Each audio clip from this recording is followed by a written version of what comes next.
चलिए देखते हैं औसत एवरेज से संबंधित सवालों को। प्रथम 5 सम संख्याओं का औसत क्या है? तो प्रथम n सम संख्याओं का औसत, तो हमें कुछ महत्वपूर्ण सूत्रों को हमें याद रखना जरूरी है। तो प्रथम n संख्याओं का औसत n+1। अब प्रथम n की जगह पे हमारा 5, n बराबर 5, तो n+1 यानी 5+1, तो 5 और 1 6, तो यही हमारा औसत हुआ, आंसर 6। चलिए देखते हैं नेक्स्ट। तो प्लीज़ लाइक एंड सब्सक्राइब ज़रूर करें चैनल को। देखते हैं आगे। 1 से 90 तक की 1 से 90 तक की विषम संख्याओं का औसत क्या होगा? तो दोस्तों इस सवाल को हम करेंगे, किस प्रकार हल करेंगे। हमने पिछली वीडियो में हमने बताया था कि जब भी निकटतम पद का अंतर समान हो तो एक श्रृंखला समान है हमारी, तो श्रृंखला से संबंधित सवाल में सूत्र बताया था कि औसत बराबर प्रथम पद प्लस अंतिम पद बटे में 2। अब देखिए यहाँ पे श्रृंखला समान है। यदि विषम संख्याएं ज्ञात करेंगे 1, 3, 5, 7, 9, ऐसे ही 90 तक में, आखिरी में 89, तो इनका श्रृंखला समान है। जैसे अंतर हमेशा 2-2 का बढ़ता हुआ आ रहा, 1 से 3 2, 3 से 5 2, तो ये श्रृंखला हमारी समान है। अब श्रृंखला का औसत पिछली वीडियो में हमने बताया था, तो उसको हमें याद रखना जरूरी है। तो प्रथम पद या प्रथम संख्या प्लस अंतिम संख्या और बटे में 2। तो प्रथम संख्या हमारी क्या है? 1, अंतिम संख्या हमारी 90 और बटे में 2, टोटल हुआ 91 बटे में 2। 91 में 2 को भाग देंगे तो हमारा उत्तर आएगा 45.5। तो इस प्रकार के सवाल हमारे कॉम्पिटिटिव एग्ज़ाम में आते हैं। तो हल करने का तरीका है, ऐसे कुछ महत्वपूर्ण सवाल जो एग्ज़ाम में आते हैं। चलिए हम आगे देखते हैं और भी विभिन्न प्रकार के सवाल जो एग्ज़ाम में पूछे जाते हैं। चलिए देखते हैं। 12 संख्याओं का औसत 20 है। 12 संख्याओं का औसत 20 है। प्रथम 5 संख्याओं का औसत 18 और अंतिम 6 संख्याओं का औसत 22 है। तो छठी संख्या क्या है? एसएससी सीजीएल में ये क्वेश्चन आया था। 12 संख्याओं का औसत 20 है। चलिए देखते हैं। 12 संख्याओं का औसत 20 है, तो ऐसे सवालों में हम इनका कुल योग पहले निकाल लेते हैं। 12 संख्याओं का औसत 20 है, तो इनका कुल योग कितना हुआ? 12 गुणे 20 बराबर 240।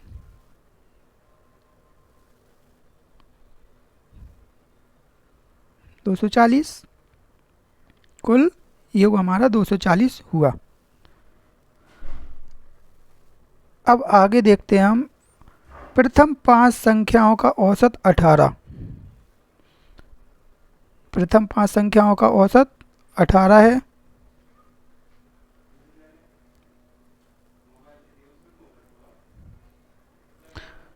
तो इनका कुल योग कितना हुआ प्रथम 5 संख्याओं का? तो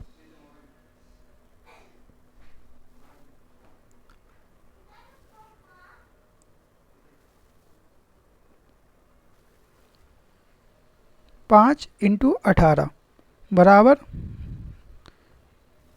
90। ये प्रथम 5 संख्याओं का हमारा कुल योग 90 हो गया।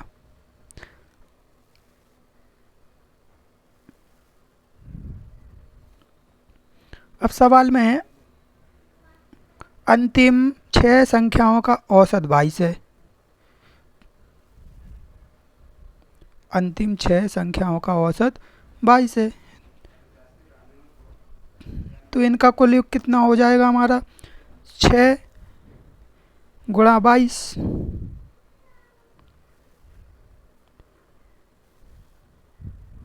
तो 132। 6 गुणा 22, 22 छक्के 132। तो हमने प्रथम 5 और अंतिम 6 का कुल योग तो निकाल लिया है, और 12 संख्याओं का भी हमारा कुल योग है हमारे पास 240। अब हमें छठी संख्या ज्ञात करनी है, तो 5 और 6 11, 11 का भी हमने टोटल निकाल लिया है अलग अलग, 5 का 90 और 6 का 132। तो 12 संख्या थी उसका औसत था हमारा 240, और जो हमें 5 और 6 11 इनका टोटल योग कितना हुआ, सॉरी योग है यहाँ पे, 12 संख्याओं का योग 240 और 11 संख्याओं का योग कितना है हमारा 90 और प्लस 132, यानी 90 में 132 जोड़ेंगे 222।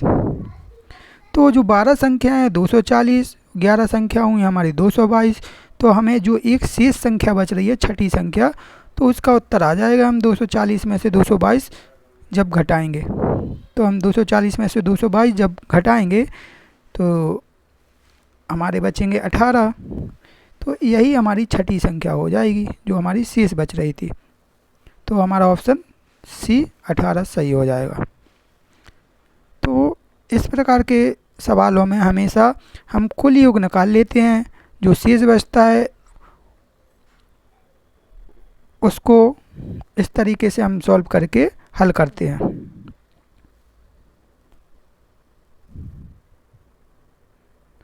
छठी संख्या निकालना है, छठी संख्या हमारी 18 हुई, 12 संख्या 240, 11 का 222।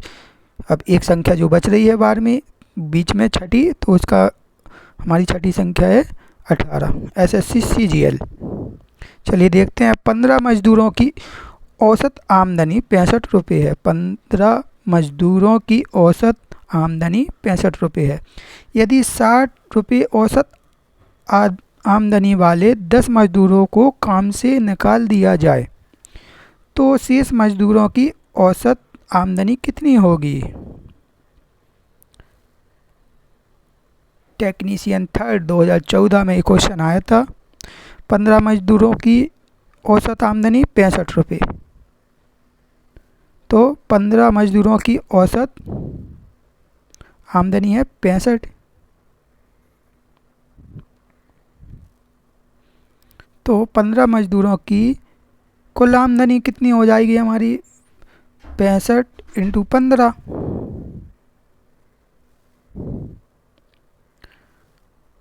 पंद्रह का गुणा हम 65 में करेंगे, ये कुल हमारा हो जाएगा कुल आमदनी। 15 5 75, 15 छक्के 90 और 7 97, 975। 975 रुपये हो गई है टोटल हमारी 15 मजदूरों की।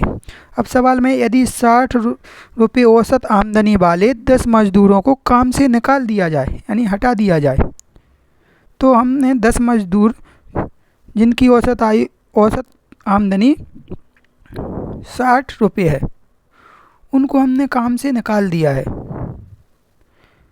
तो 10 मजदूरों की कुल आमदनी कितनी हुई,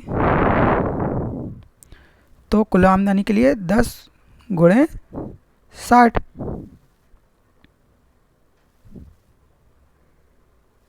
तो हमारी 10 का 60 में गुणा यानी 600। अब सीधी सी बात है, 15 मजदूर थे, उनकी कुल आमदनी 975, और हमने 10 मजदूर जिनकी 60 औसत आमदनी थी, तो उनकी कुल आमदनी हुई हमारी 600। अब जब हमने मजदूर निकाल लिए तो शेष हमारे मजदूर कितने बचे, 5 मजदूर शेष बचते हैं, क्योंकि पहले 15 थे, हमने 10 मजदूर निकाल दिए हैं, तो हमारे शेष मजदूर बचे हैं 5, और शेष मजदूरों की हमें औसत आमदनी ज्ञात करनी है। तो शेष मजदूर हमारे 5 बचे, तो उनकी आमदनी पहले हम ज्ञात करेंगे कितनी बची हुई है। 15 मजदूरों की औसत आमदनी 975 थी, और जो 10 मजदूर थे 60-65 वाले, उनकी कुल आमदनी कितनी थी? 600, जो हमने निकाल दी है काम से। तो हमारे बचे कितने हैं कुल आमदनी? जो शेष मजदूरों की कुल आमदनी कितनी बची है, इनने घटा दिया, तो शेष 5 मजदूरों की 375। अगर कुल आमदनी पूछते तो हमारा 375 उत्तर होता, लेकिन हमसे औसत आमदनी कितनी है यह पूछा गया, औसत। तो औसत के लिए हम क्या करते हैं, कुल योग बटे जितने की हमें निकालना है। औसत का मतलब कुल राशि बटे कुल संख्या। तो हमें शेष 5 मजदूरों की निकालना है जो बचे हुए थे, तो उनकी शेष 5 मजदूरों की कितनी है? 375, और बटे में कितने मजदूर हैं? 5, तो 5 से हमने भाग दिया 375 में, 5 सत्ते 35, 5 25, यानी 75, 75। यही हमारा उत्तर हुआ, ऑप्शन बी हमारा सही हो जाएगा। तो दोस्तों इस प्रकार से हम इस तरीके के सवालों को हल करने का तरीका है। देखिए दोस्तों, ट्रिक होती है, ट्रिक से हम सवाल कर तो लेते हैं जल्दी, लेकिन ट्रिक हमेशा फ़ायदेमंद नहीं होती है। कभी कभी सवालों में फंस जाते हैं, तो ट्रिक को हमेशा ज़रूरत पर ही ध्यान रखें। तो प्लीज़ चैनल में बने रहें, कमेंट्स करें, सजेशन दें, लाइक ज़रूर करें, वीडियो को अधिक से अधिक शेयर करें, और जो भी रिक्वायरमेंट है, जो भी समझ में नहीं आ रहा है, तो प्लीज़ कमेंट्स में हमें ज़रूर बताएं। Prime education, thank you for watch.